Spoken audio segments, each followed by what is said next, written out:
Baik, terima kasih atas kesempatan yang saya peroleh. Di sini saya akan mau mempresentasikan hasil kerja saya, yaitu mata kuliah evaluasi program pembelajaran. Baik, kita langsung masuk pada materi yang pertama, yaitu A. Analisis berkebutuhan khusus. Analisis berkebutuhan khusus adalah tahapan awal dalam melakukan aktivitas ilmiah untuk menentukan urgensi dari relevansi kegiatan. Analisis ini membantu mengidentifikasi kebutuhan dari masalah, menentukan prioritas, dan mengembangkan argumentasi untuk melakukan kegiatan. Dengan analisis kebutuhan, kegiatan dapat dilakukan dengan lebih efektif dan efisien. Di sini ada dua. Yang pertama, pengertian. Analisis kebutuhan adalah proses mengidentifikasi kesenjangan antara kondisi nyata dengan kondisi yang diharapkan, kemudian menentukan prioritas kebutuhan yang harus dipenuhi dalam konteks pendidikan. Analisis kebutuhan bertujuan mengenal perbedaan atau kekurangan dalam hasil belajar untuk diperbaiki sesuai standar yang diinginkan. Proses ini dilakukan secara ilmiah agar dapat menentukan tindakan yang tepat berdasarkan prioritas kebutuhan. 2. Peran analisis kebutuhan. Analisis kebutuhan berperan untuk mengidentifikasi dan memperbaiki kesenjangan antara kondisi ada yang dengan kondisi yang diharapkan melalui perbuatan yang rasional dan terarah.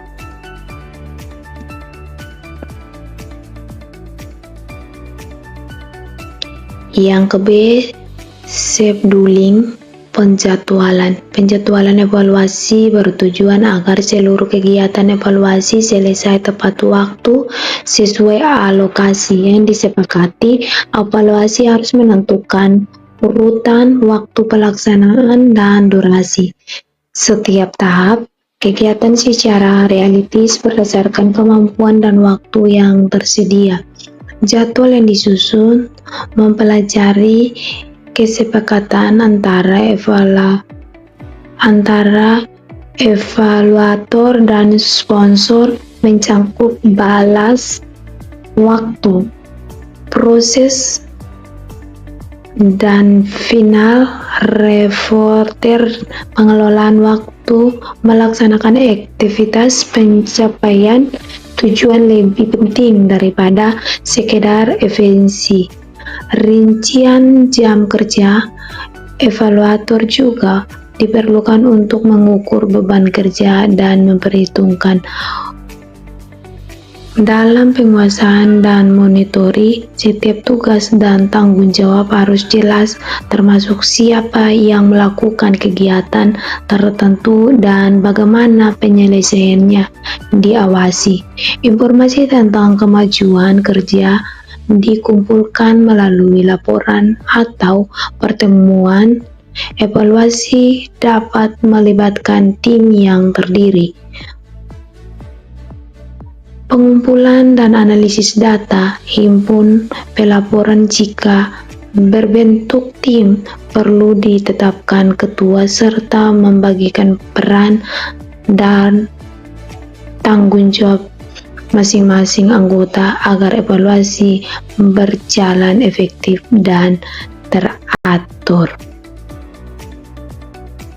Di bagian C, penguasaan dan monitoring.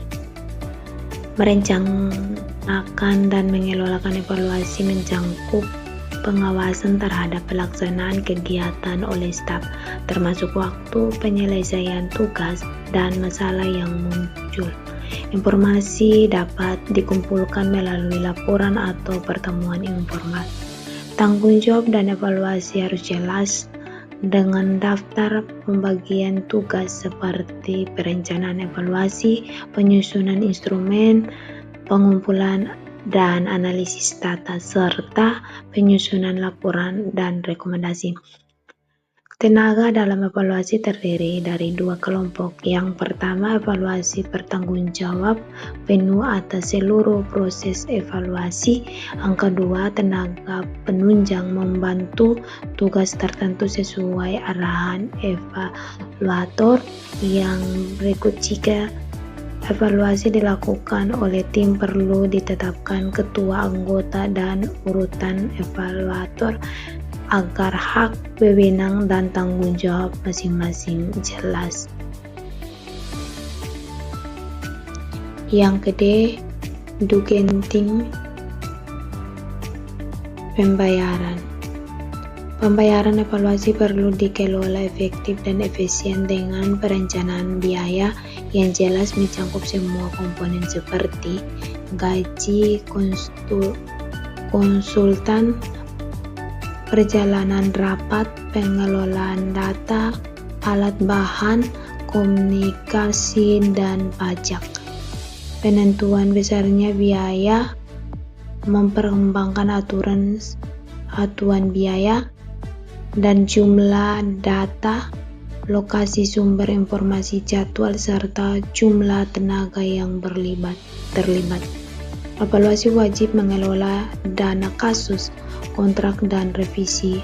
Hanya dilakukan bila terjadi proses manjur. Biaya evaluasi dibedakan menjadi dua. Yang pertama, biaya langsung untuk kegiatan utama evaluasi. Yang kedua, biaya tak langsung untuk kegiatan pendukung biaya berupa prestasi. Dari biaya langsung seperti penggunaan fasilitas atau sumber daya umum.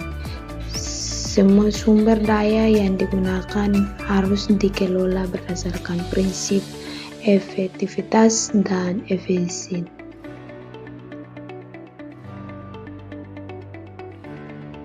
Yang proposal evaluasi program. Yang pertama, pengertian proposal evaluasi program adalah rencana kerja yang menjelaskan seluruh kegiatan yang akan dilakukan dalam pelaksanaan evaluasi program. Yang kedua, penyusunan proposal. Proposal dapat disusun oleh evaluator internal jika dana terbatas, evaluasi eksternal jika pembiayaan mencukupi, kombinasi internal dan eksternal untuk hasil yang lebih optimal. Yang ketiga, format proposal evaluasi program.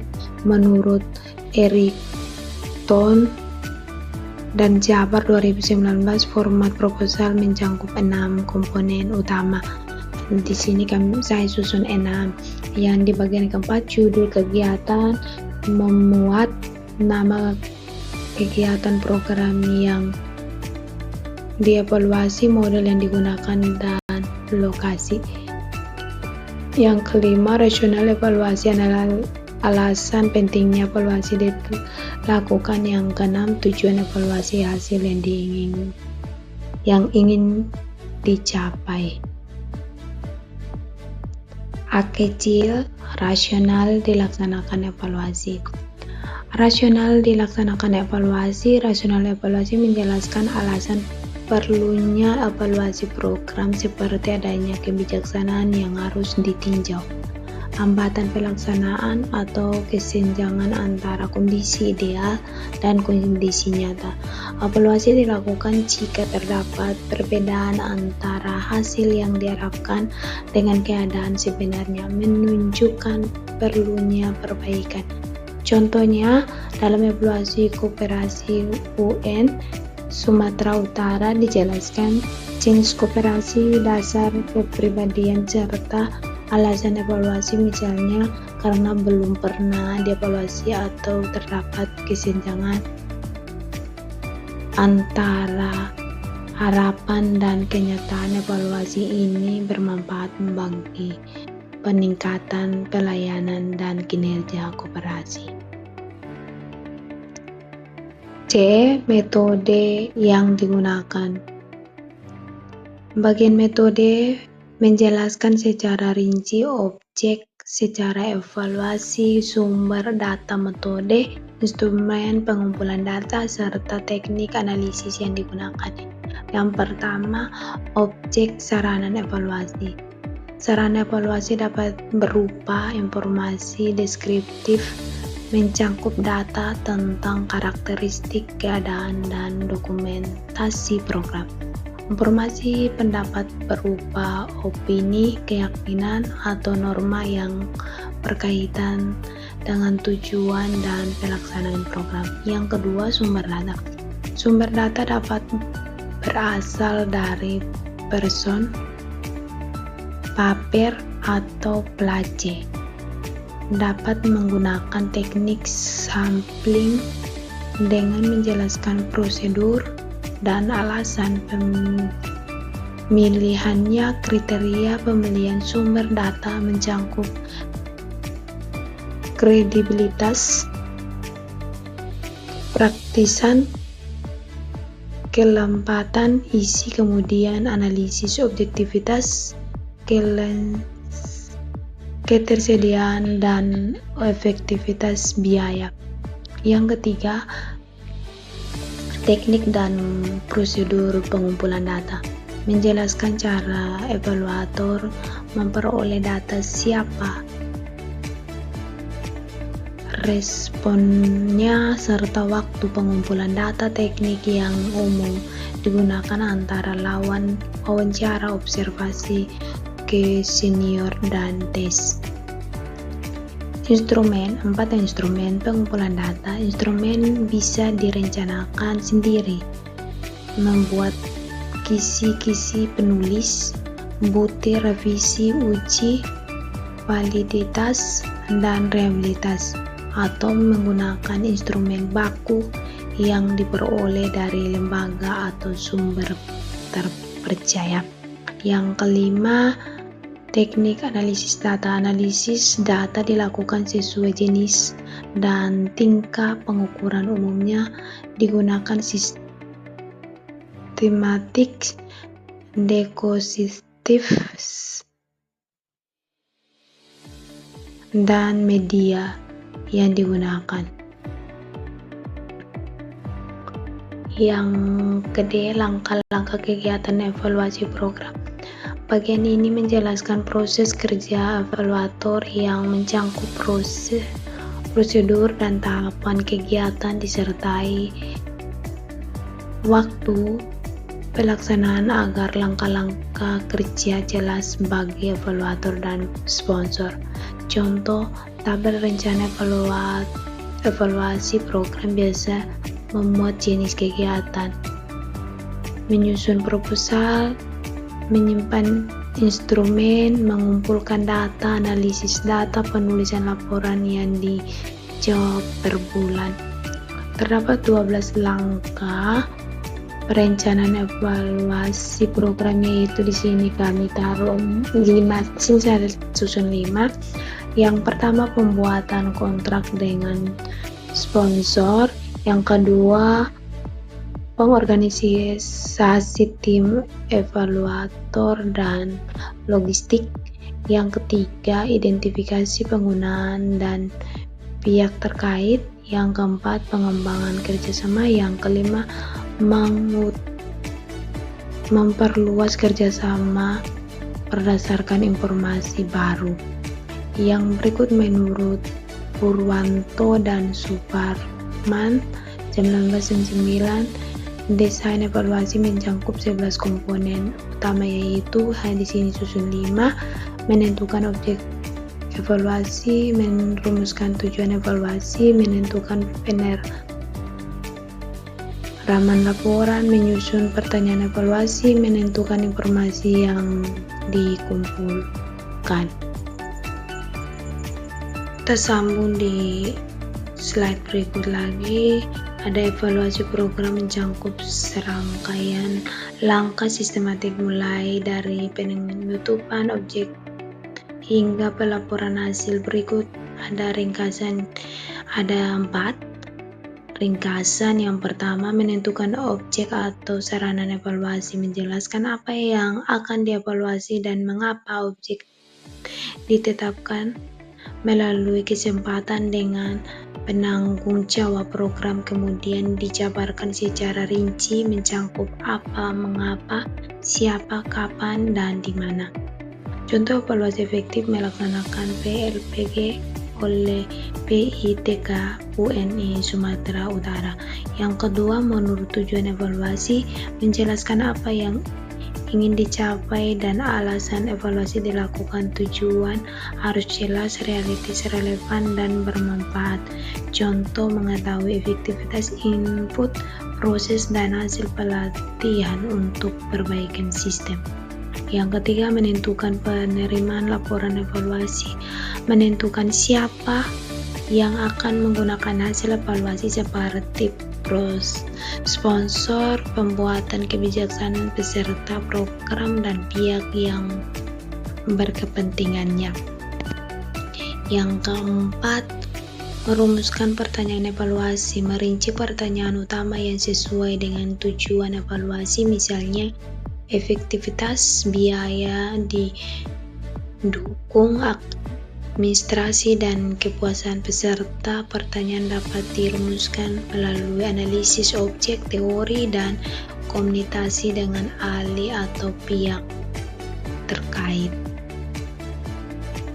Atau justru menentukan informasi yang dikumpulkan. Informasi dikembangkan dari pertanyaan evaluasi dan terdiri dari informasi deskriptif, data tentang karakteristik, proses, hasil, dan dokumen. Informasi pendapat, opini, norma, dan persepsi peserta atau pihak terkait. Sumber informasi dapat berupa orang, dokumen, kinerja, atau konteks. Jika menggunakan sampling, dijelaskan prosedurnya.